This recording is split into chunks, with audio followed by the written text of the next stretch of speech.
الحمد لله الذي علم بالقلم، علم الإنسان ما لم يعلم. نشهد أنه الله الذي خلق وهدى وبين،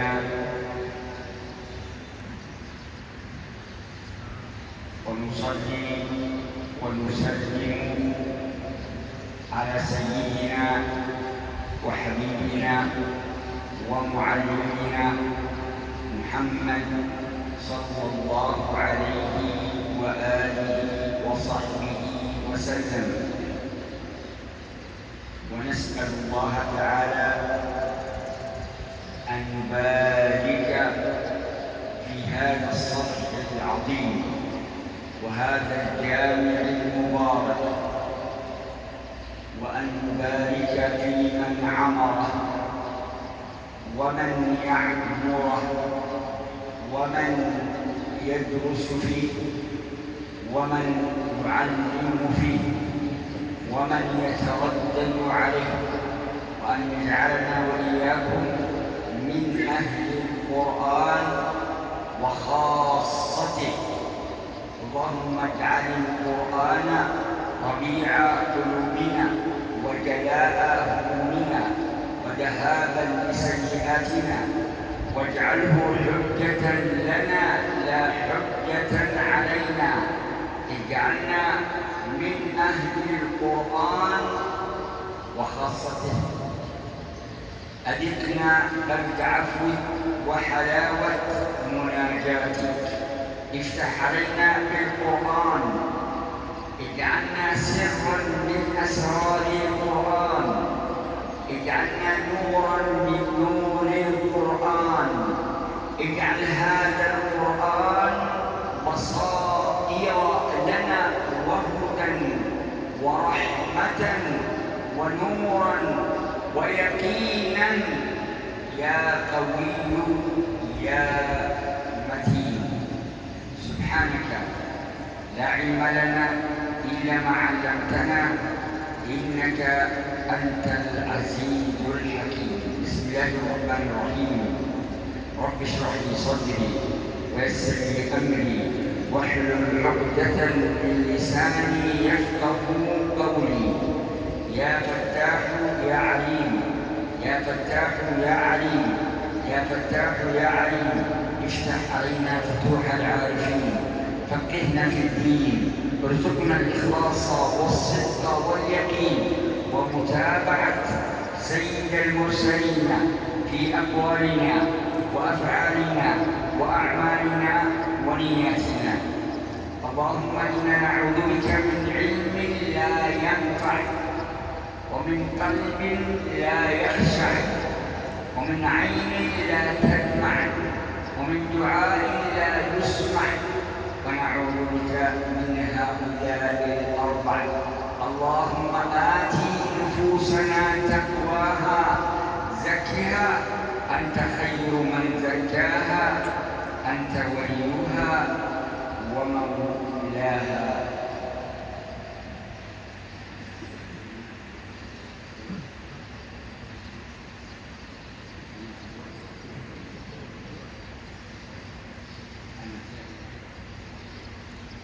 سمعت أن هذا الجامع تقرؤون في تفسير القرآن، وهذا هو الكتاب الحجة. بسم الله الرحمن الرحيم. الحمد لله رب العالمين. اللهم صل وسلم على سيدنا محمد وعلى آله وصحبه أجمعين. أما بعد, kita hormati dan memuliakan para habaib zuriyah Nabi kita Muhammad sallallahu alaihi wasallam. Begitu pula para tuan guru, bil khusus guru kita Kiai Haji Ahmad Murni. Mudah-mudahan beliau panjang umur, sehat walafiat, dan dikabulkan hajat sidin dan hajat kita pada taat. Amin ya rabbal alamin. Begitu pula yang kita hormati dan muliakan tamu mulia kita, beliau adalah Al-Habib Abu Bakar bin Ahmad Al-Haddad dari Adan, Yaman, dan yang menjadi imam subuh tadi itu anak sidin Idrus bin Abu Bakar bin Ahmad Al-Haddad.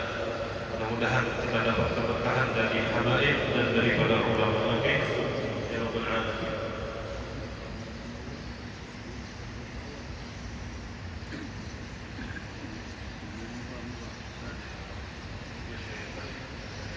Beliau Habib Abu Bakar bin Ahmad Al-Haddad memulai nasihatnya dengan memuji kepada Allah Subhanahu wa taala. Alhamdulillah, segala puji bagi Allah yang Maha Pencipta, Maha Pemberi hidayah, dan Dialah Allah yang menjelaskan. Dan beliau melanjutkan dengan membaca salawat serta salam untuk Rasulullah sallallahu alaihi wasallam, yang mana Nabi kita Muhammad sallallahu alaihi wasallam beliau adalah muallim, beliau adalah pengajar, begitu pula kepada keluarga dan sahabat-sahabat beliau. Mudah-mudahan Allah Subhanahu wa taala menjadikan kita ahli Al-Qur'an dan orang-orang yang istimewa dalam memahami Al-Qur'an.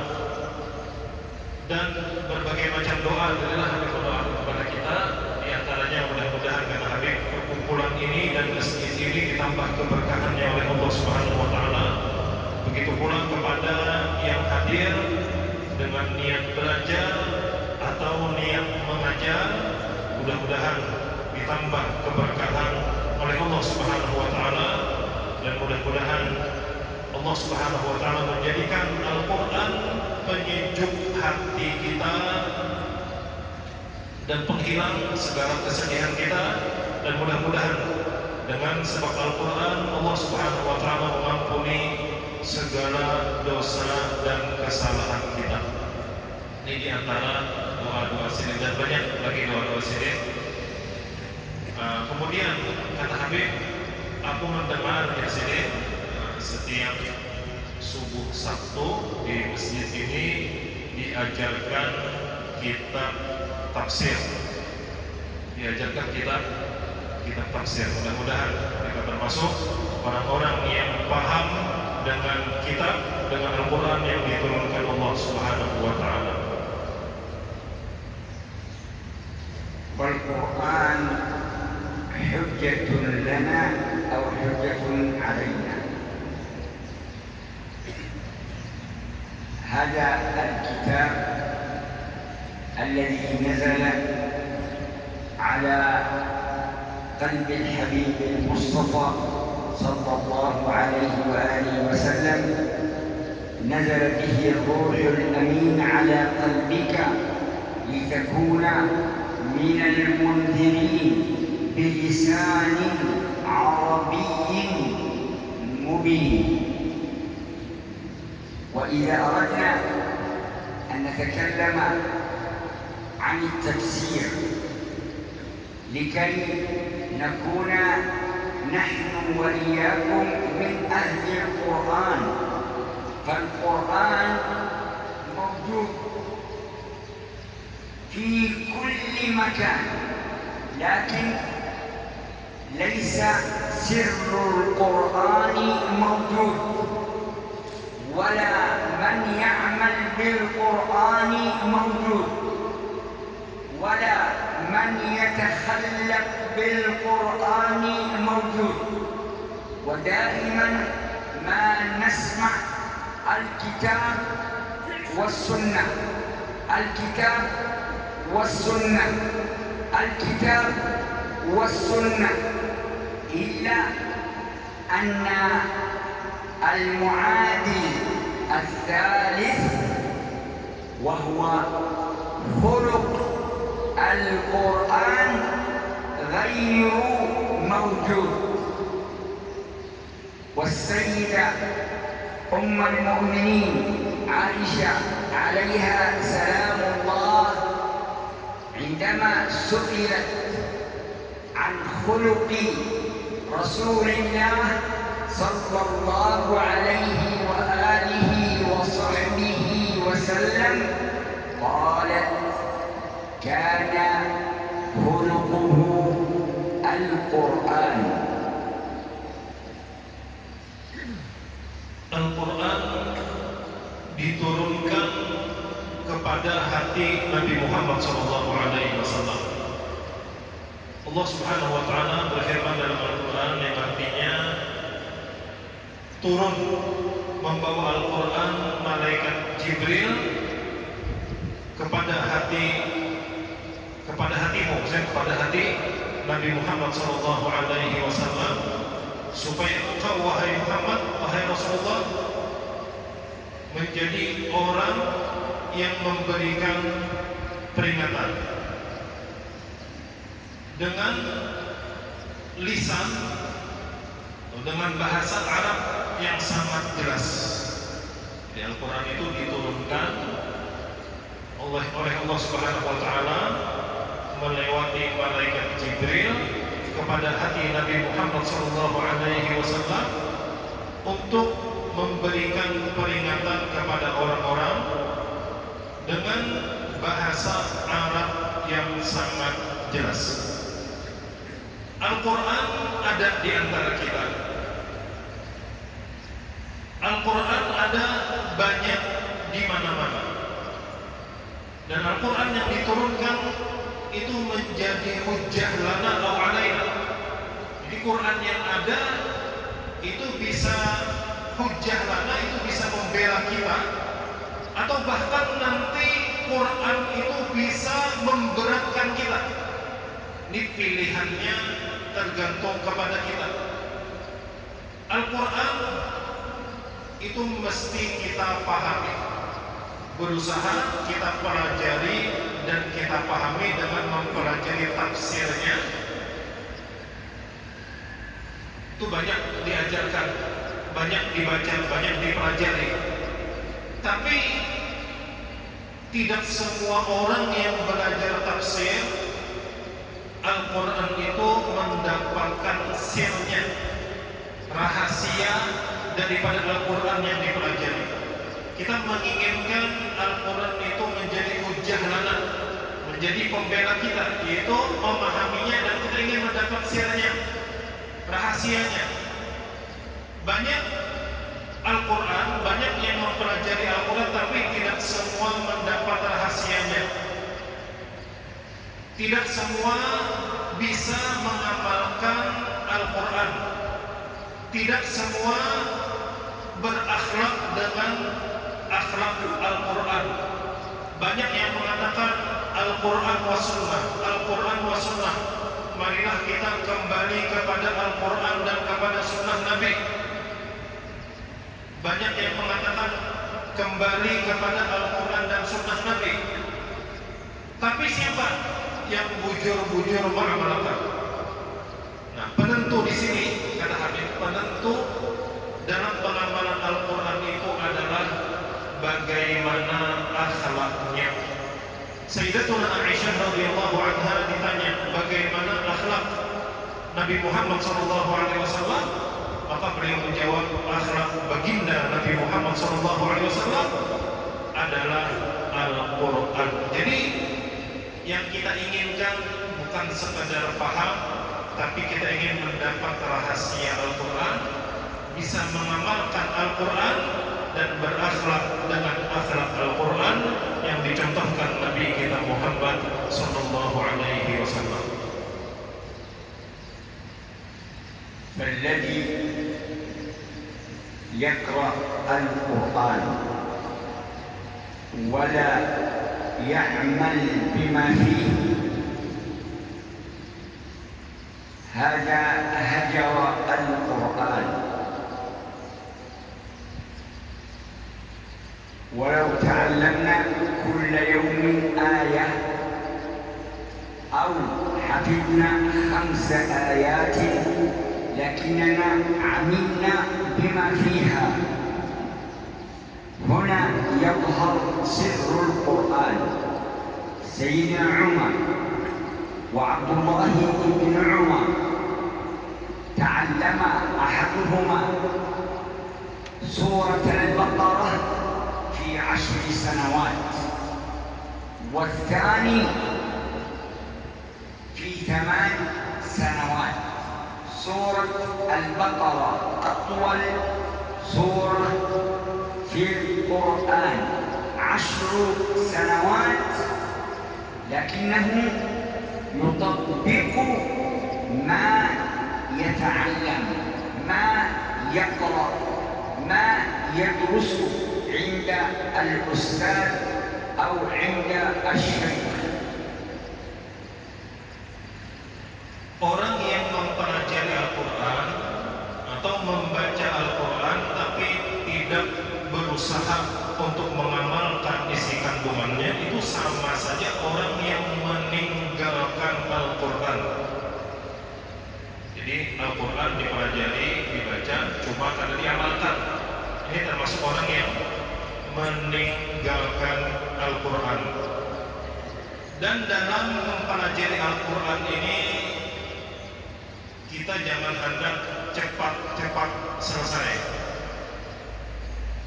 Jadi bisa kita pelajari 1 hari 1 ayat atau 5 ayat, sebagaimana Sayyiduna Umar dan anak beliau Abdullah bin Umar itu mereka mempelajari Al-Quran itu, contohnya surah Al-Baqarah. Surah Al-Baqarah ini kan surah yang paling panjang. Itu mereka pelajari selesainya, tuntungnya surah Al-Baqarah itu dalam waktu 10 tahun. 10 tahun. Ada yang mempelajari 8 tahun hanya tuntung. Ini surah Al-Baqarah mempelajarinya. Tapi mereka mempelajari ini sambil diamalkan. Nah, bagi yang mengamalkan Al-Quran, jadi mempelajari, paham, diamalkan, nah itulah orang yang mendapatkan rahasia Al-Quran. Jadi kita ingin bukan sekadar belajar, tapi ingin mendapatkan rahasia dan keberkahan Al-Quran itu. Biar sedikit belajarnya, biar seayat, biar 5 ayat, biar lambat tutup 10 tahun, 8 tahun, itu surah Al-Baqarahnya yang tutup. Nah, cuma yang lebih kita harapkan apa? Mempelajari dan kawal mengamalkan. Nah, itu orang yang mendapatkan sirul Al-Quran, rahasia atau keberkahan Al-Quran. الحبيب المصطفى صلى الله عليه وآله وسلم أول ما نزل عليه من القرآن سورة اقرأ، ونحن أمة اقرأ، ولن يتغير شيء في هذا الكون إلا بالقراءة.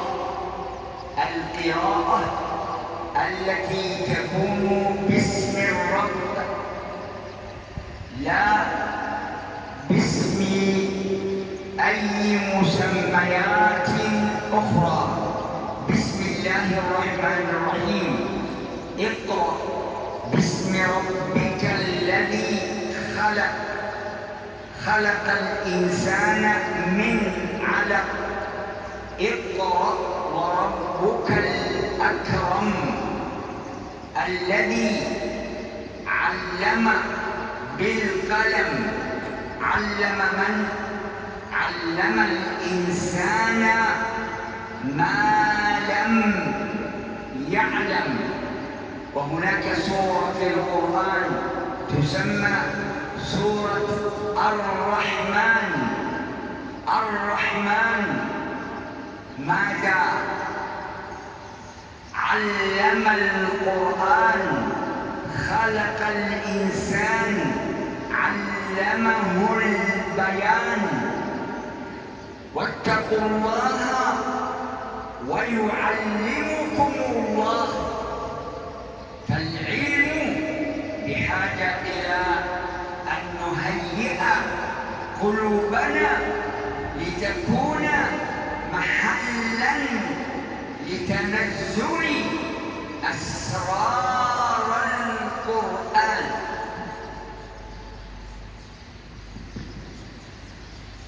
Allahumma sholli ala Muhammad. Kita adalah umat Nabi Muhammad SAW. Dan ayat yang pertama yang diturunkan kepada Nabi Muhammad SAW atau surah yang diturunkan kepada Nabi Muhammad SAW adalah surah Al-Alaq. Iqra, bacalah. Iqra bismi rabbikal ladzi khalaq. Khalaqal insana min 'alaq. Dan seterusnya, bacalah dengan nama Tuhanmu. Jadi kita ini adalah umat yang mesti membaca, belajar, yang tujuannya adalah Allah Subhanahu wa taala. Iqra bismi rabbikal ladzi khalaq. Bukan yang lain dibaca. Membacanya dengan nama Allah yang Maha Pencipta. Jadi kalau kita ingin perubahan yang baik, itu mesti belajar, mesti membaca, dan tujuannya adalah Allah Subhanahu wa taala. Kemudian disebutkan lagi dalam surah Ar-Rahman Ar-Rahman, 'Allamal Qur'an, khalaqal insan 'allamahul bayan. Sekali lagi ayat ini menekankan pentingnya ilmu Al-Quran, dan untuk mendapatkan asrar, rahasia Al-Quran itu kita mesti punya hati yang siap. Punya hati yang siap untuk mendapatkan rahasia-rahasia Al-Quran itu dengan mengamalkannya dan menjauhi apa-apa yang dilarang dalam Al-Quran atau Nabi kita Muhammad SAW. Ketika itu menjauhi yang dilarang, artinya hati sudah siap untuk mendapatkan rahasia-rahasia Al-Quran. Alladhi yatadawwaq al-Quran wa ya'lam anna al-Qur'ana yukhatibuhu لا بد وأن يفهم القرآن. أنا أختم كلمتي بقصة وحكاية.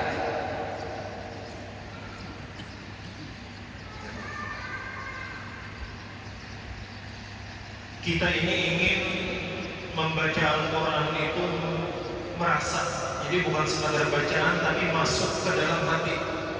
Kayak apa caranya bacaan yang kita baca daripada Al-Quran atau kita mendengar Al-Quran itu supaya mendapat gauknya, mendapatkan rasa nyamannya. Nah maka cara pertama di antara cara yang supaya kita bujur-bujur nyaman dengan Al-Quran yaitu kita memahami Al-Quran yang kita baca. Makanya belajar tafsir.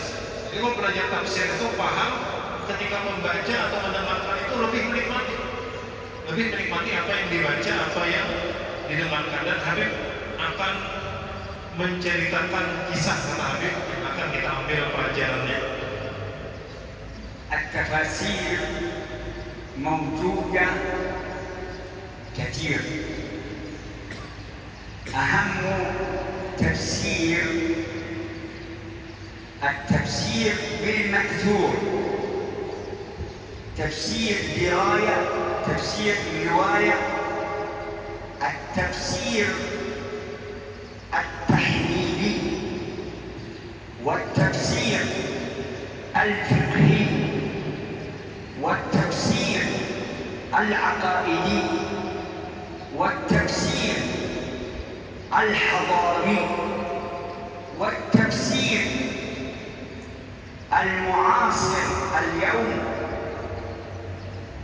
يسمى التفسير الموضوعي الذي يعلمك أهداف ومقاصد القرآن. ما هي أهداف القرآن؟ ما هي أهداف القرآن؟ لماذا نزل القرآن؟ لماذا جاء القرآن؟ أول شيء جاء لهداية الإنسان. فإذا هدي الإنسان إلى ماذا؟ إلى الصراط المستقيم، لتخرج الناس من الظلمات إلى النور بإذن الله. Kitab-kitab tafsir itu banyak, dan di antara tafsir yang paling utama itu adalah tafsir bil ma'thur.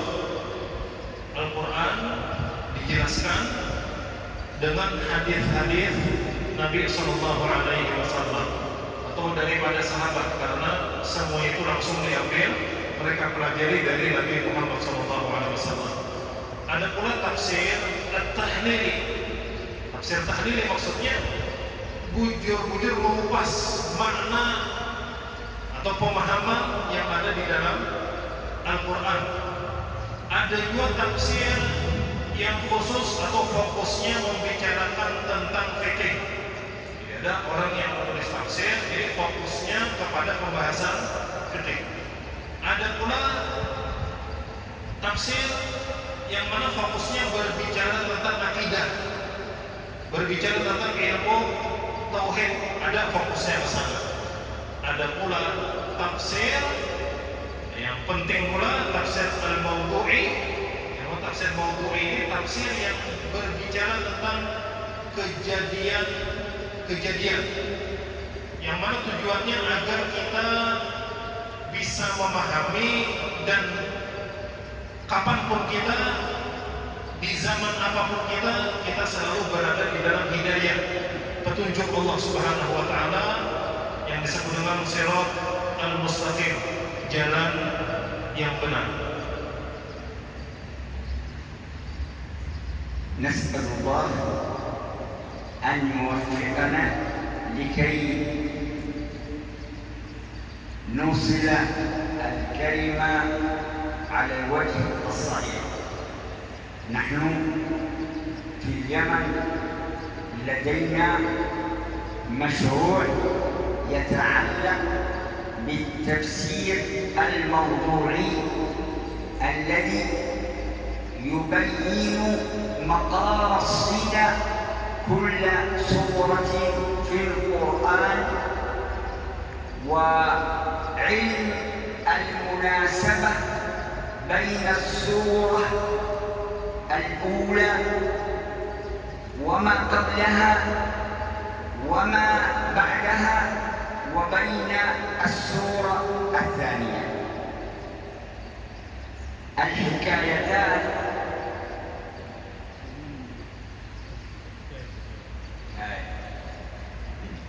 حكاية في زمن الحبيب المصطفى صلى الله عليه وآله وصحبه وسلم. أحد الأعراب يطلب من الرسول أن يعلم القرآن، فيعلمه أحد الصحابة سور القرآن إلى أن وصل إلى قوله تعالى: بسم الله الرحمن الرحيم، إذا زلزلت الأرض زلزالها وأخرجت الأرض أثقالها وقال الإنسان ما لها، إلى أن وصلت: فمن يعمل مثقال ذرة خيرا يره ومن يعمل مثقال ذرة شرا يره. يقول هو أنا كفيت يكفي. فذهبوا به إلى النبي عليه الصلاة والسلام فأخبره الخبر، فقال الرسول لذلك الصحابي الجليل: فقه الرجل. هذا هو فقه القرآن. يفهم المقصود من آيات القرآن وأنها تخاطبك أنت أيها الإنسان في هذا الزمان، في هذا المكان، في هذا الوقت، وليست تتكلم عن أمور ماضية. القرآن خاطبنا اليوم، الخطاب لنا نحن. Jadi beliau di Yaman itu ada program mempelajari tafsir Maudhu'i. Jadi tujuan atau maksud-maksud setiap surah, apa hubungan surah ini dan setelahnya dengan sebelumnya, kemudian apa hubungannya pula dengan di zaman sekarang ini. Itu beliau ada program di Yaman dipelajari di pondok beliau. Kemudian beliau menceritakan dua kisah. Kisah yang pertama, di zaman Nabi Shallallahu Alaihi Wasallam ada Ahadul Arab. Ini ada orang Arab pedalaman, Arab Badu, datang kepada Nabi Shallallahu Alaihi Wasallam, wahai Rasulullah, ulun hendak diajarkan Al-Quran. Maka Nabi Shallallahu Alaihi Wasallam menyuruh salah satu sahabatnya untuk melajari orang ini Al-Quran. Sampailah kepada surah Idza zulzilatil ardu zilzalaha wa akhrajatil ardu athqalaha wa qala al-insanu ma laha, sampai faman ya'mal mithqala dzarratin khairan yarah wa man ya'mal mithqala dzarratin syarran yarah. Siapa saja yang melakukan kebaikan atau keburukan sekecil apapun, sebesar atom, maka dia akan melihatnya. Ketika sampai kepada ayat ini dipelajari, maka katanya cukup, sudah cukup. Maka setelah itu ada ahadul Arab diajak ayat Nabi oleh sahabat yang adalah Mujahid.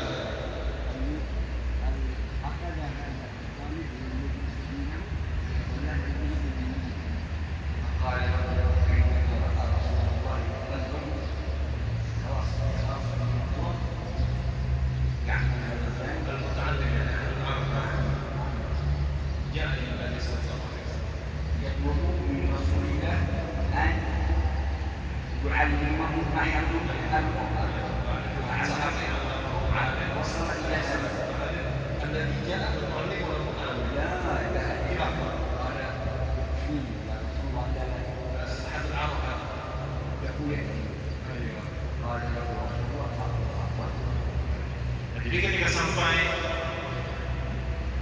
surah Idza zulzilatil ardu zilzalaha, maka katanya cukup sudah sampai di sini. Maka kata Nabi SAW, Nabi tahu. Maka Nabi mengatakan, "Wahai rajul," ya Nabi, ini orang ini sudah paham Al-Quran. Nabi melihat langsung bagaimana reaksinya. Nah, maka Nabi mengatakan, "Wahai rajul, sesungguhnya Al-Quran itu," kata Habib, "sampai sekarang yukhatibuna." Jadi Al-Quran ini itu berlaku untuk orang yang dulu dan berlaku untuk kita sekarang. Jadi ketika membaca, mempelajari Al-Quran itu, maka kita rasa nanti yang dimaksud itu adalah kita, Al-Quran.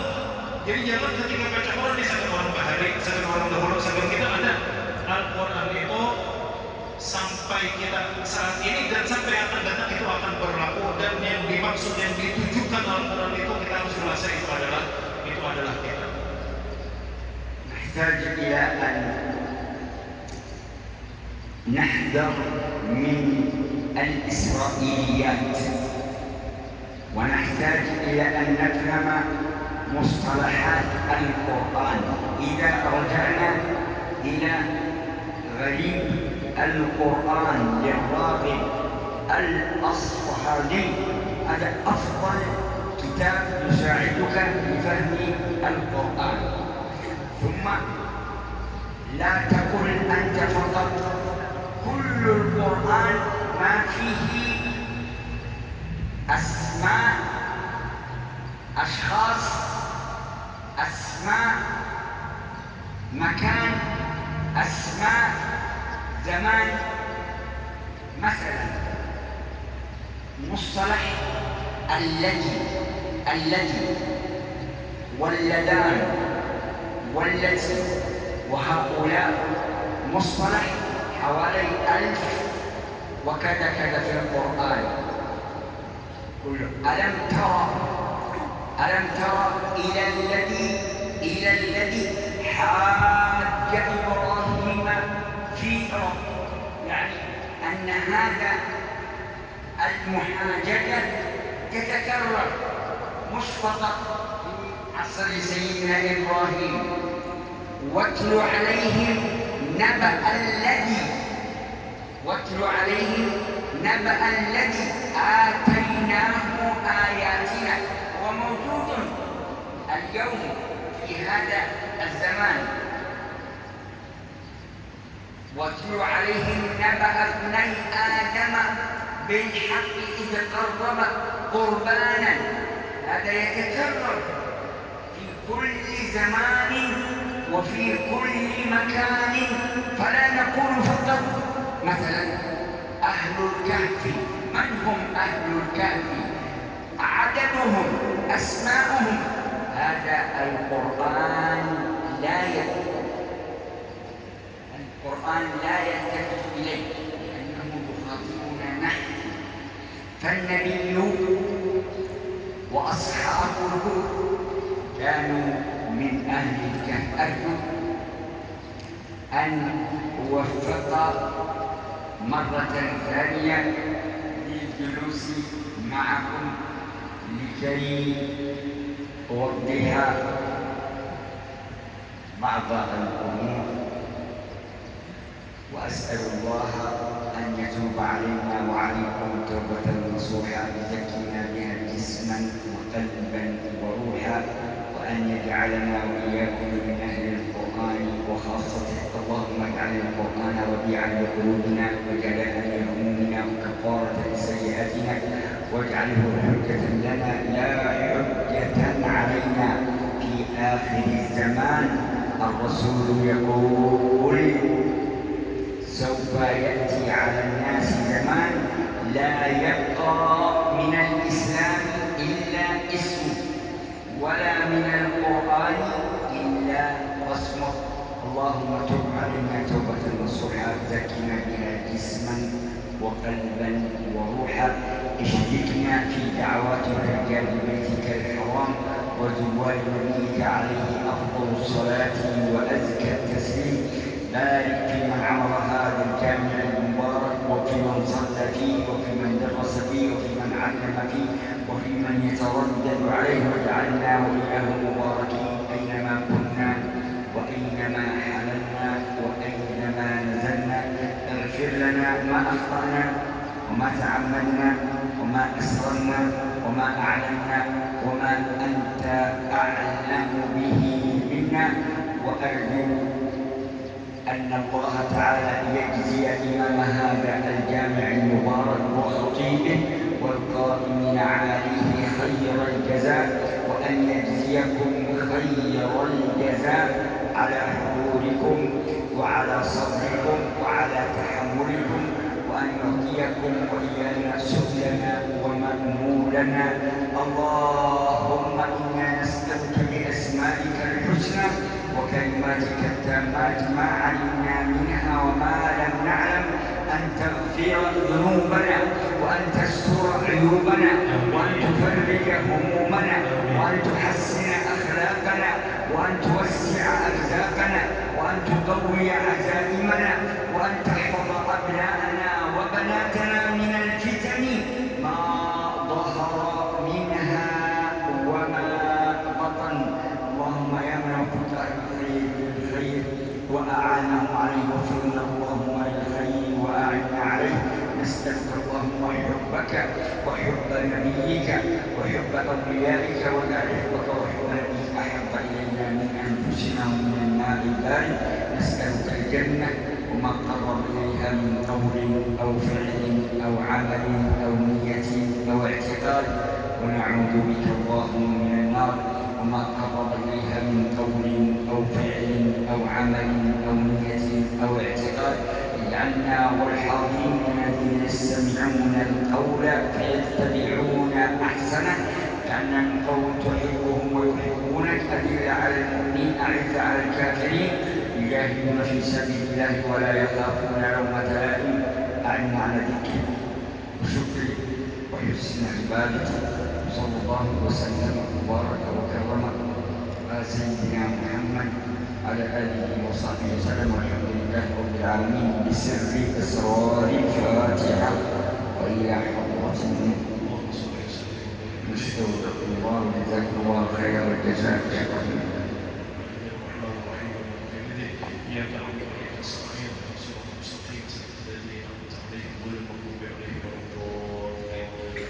Jadi ringkasnya apa yang disampaikan Habib, ketika kita belajar atau membaca Al-Quran itu jangan kita merasa Al-Quran ini berbicara tentang orang-orang dahulu.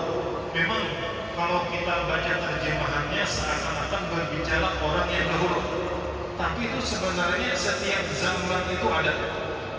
Setiap zaman itu ada. Contoh, bahkan Habib tadi menjelaskan kalimat alladzani sebenarnya alam tara ila alladzi hajja Ibrahim fi rabbih. Ini kan ada orang yang mengaku Tuhan berdebat dengan Nabi Ibrahim. Jadi kita unik kisah Nabi Ibrahim dahulu ada. Sampai sekarang pun yang mengaku Tuhan itu ada. Artinya apa, tantangan kita sebagaimana Nabi Ibrahim dulu bisa menjawab, maka tantangan kita sekarang itu masih ada juga. Dan kita pun mesti bisa menjawab dengan cara Al-Quran. Kemudian diceritakan anak Nabi Adam ketika disuruh Allah Subhanahu wa Ta'ala untuk berkorban. Ada yang diterima, ada yang tidak diterima. Pada akhirnya saudara membunuh saudaranya. Itu jangan tahu ini kisah dahulu, sekarang pun ada juga. Lalu bagaimana kita menyikapinya? Bagaimana hal itu supaya tidak terjadi? Nah, maka kata Habib, berusaha kita belajar Al-Quran dan merasakan, paham, sampai merasakan maksud daripada Al-Quran itu di dalam diri kita. Jangan ini berbicara orang lain, karena Al-Quran itu berbicara tentang keadaan kita sekarang dan keadaan sampai kapanpun. Makanya Al-Quran itu disebutkan apa? Al-Quran itu cocok dimanapun dan kapanpun. Meskipun ada orang mengatakan Al-Quran itu dahulu dia berlakunya wahyu kada lagi kada. Al-Quran yang diturunkan kepada Nabi kita Muhammad SAW itu cocok pas kapanpun dan dimanapun. Nah, ini tantangan untuk kita semua untuk memahami, mempelajari, dan terlebih lagi mudah-mudahan kita kawal mengamalkan dan bisa berakhlak dengan akhlak Nabi Muhammad SAW. Mudah-mudahan kami dalam kesempatan lain kita bisa berjumpa lagi, dan beliau mengucapkan terima kasih banyak kepada Ian Barata.